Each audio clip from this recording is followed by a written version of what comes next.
মধ্যপ্রাচ্যে শেষ সময়ে জমে উঠছে কোরবানির পশুর হাট। আল্লাহর সন্তুষ্টির উদ্দেশ্যে একা কিংবা ভাগে কোরবানি দিচ্ছেন অনেক প্রবাসী। ব্যস্ততার কারণে অনলাইন থেকে পশু কিনছেন কেউ কেউ।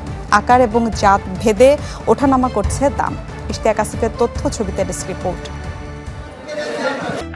QCY Melowax Pro ANC on সব নয়েজ গন।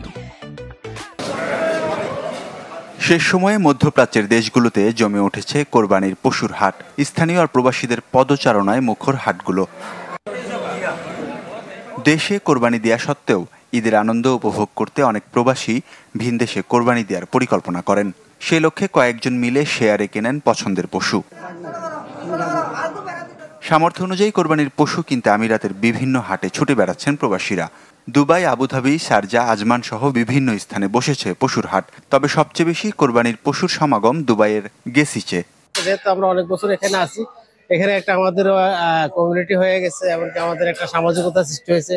তো এখানে ও দিক দিয়ে চিন্তা করলে আমাদের এখানে অনেক আনন্দ উপভোগ করি। প্রতি ঈদে আমরা ভালোভাবে আনন্দ উপভোগ করি। অনেকে গরু ছাগল কিনে যৌথভাবে তারা এটা কেনার চেষ্টা করেন। বিভিন্ন দেশের মানুষ এখানে বসবাস করে, যার কারণে কিন্তু এই যে পশুর হাট প্রতিনিয়তই কিন্তু বেশ জমজমাট, এবং এই কোরবানিটা দেওয়ার ভিতরে সবাই আনন্দ বোধ করে।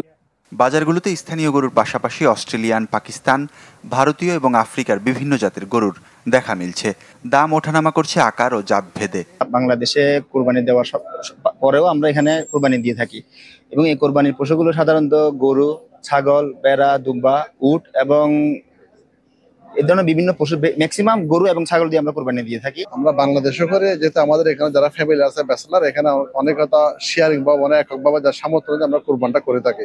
ব্যস্ততার কারণে অনলাইনে কোরবানির পশু কিনছেন প্রবাসীদের কেউ কেউ। পূর্ববর্তী ঘোষণা অনুযায়ী আমিরাত, সৌদি আরব সহ মধ্যপ্রাচ্যের দেশগুলোতে আগামী 6 জুন পালিত হবে Eid ul Adha. Desk report, channel 24।